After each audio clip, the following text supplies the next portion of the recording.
All right, let's talk about the metaverse. Just a few years ago, right? This was it. This was the next big thing, a multi-trillion-dollar future for all of us.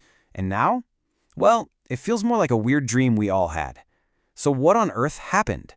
We're going to break down exactly why this grand vision just completely stumbled out of the gate, and more importantly, what's rising from the ashes. You know, to really get this story, you have to start at the end. Because before the metaverse even got a chance to properly begin, the whole thing just collapsed under the sheer weight of its own hype. It left behind this massive trail of broken promises and, wow, some staggering financial losses. And just look at this number. We are talking about a loss of over $70 billion. And that's just from Meta's Reality Labs division alone. I mean, that's not a typo. It's one of the most expensive corporate bets in history. And it was all poured into a future that just never showed up. Which, of course, brings us to the big question here.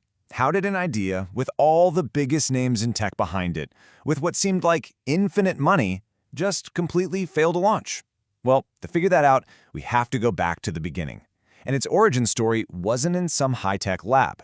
It was in a sci-fi novel. Yeah, the whole idea of the metaverse didn't come from a business plan or some market research report. It actually came from the mind of a science fiction author. And this, right here, is where the whole misunderstanding really kicks off. And here is the single most ironic part of this entire story. The guy who came up with the term, Neil Stephenson, he saw the metaverse as this bleak escape from a dystopian world run by corporations. It was meant to be a warning. But Silicon Valley, they heard a sales pitch and just started building, totally missing the point.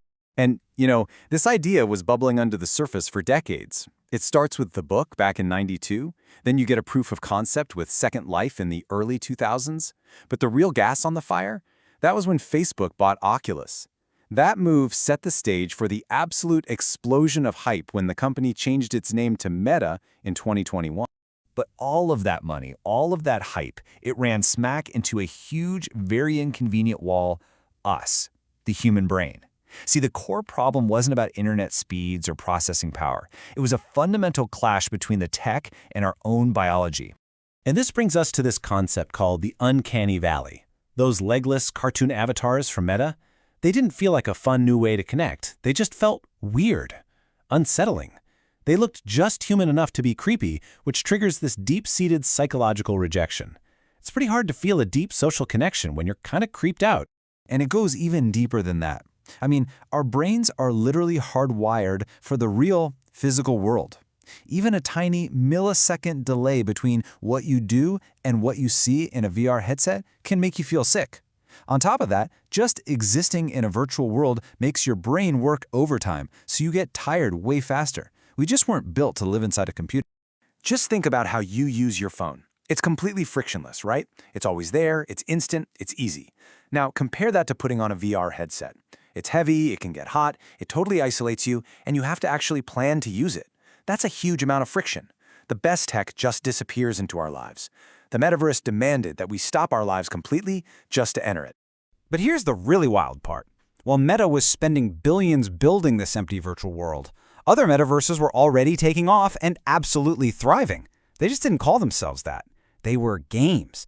And they won by basically breaking all of Meta's rules. I mean, just look at this comparison. It says it all. You had over 12 million people show up for a Travis Scott concert in Fortnite. Why? Because it was this amazing event inside a game world they already knew and loved. It made the game better. But concerts in Horizon Worlds, they were mostly empty. They were asking people to go to a clunky, new, and frankly boring destination just for the event. And that is the biggest lesson in all of this. Games like Fortnite and Roblox, they won because their #1 goal was to be fun. The social metaverse part was just a bonus that grew out of a great experience. For Meta, it felt like the technology itself was supposed to be the destination. And, well, that's just not how people operate. So yeah, the brand, the metaverse, is pretty much dead. The hype is gone. But the technology that was built for it, that didn't just vanish. Nope. It evolved. It got rebranded and repurposed into something way more practical. This is the huge pivot in thinking. The goal isn't to replace reality anymore. Nobody wants to live in a headset all day. The new goal, which people are calling spatial computing, is all about enhancing the reality we're already in by layering useful digital stuff on top of it. It's about practical tools, not creating whole new worlds. And you can see the ghost of the metaverse everywhere now. That same tech is used to build digital twins of entire factories to make them more efficient. It's the foundation for Apple's Vision Pro, which they're selling as a work and media device. It's a new AI that can create virtual spaces with just your voice.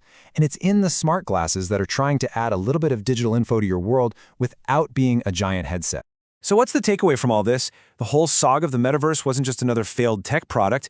It was actually this huge lesson about where we're going next in our relationship with technology. When you boil it all down, the tech was, in a lot of ways, pretty incredible. But the vision behind it totally ignored what we actually need as people. Things like easy interaction, genuine connection, being in the real world. In this showdown between the headset and human nature won, hands down. And that kind of leaves us with this one big, lingering question. Because this tech is only getting better. It's getting smaller, more powerful, and more integrated into our lives. The next digital frontier isn't about escaping reality. It's about blending the two. So the question we all have to start asking ourselves is, where exactly do we draw that line?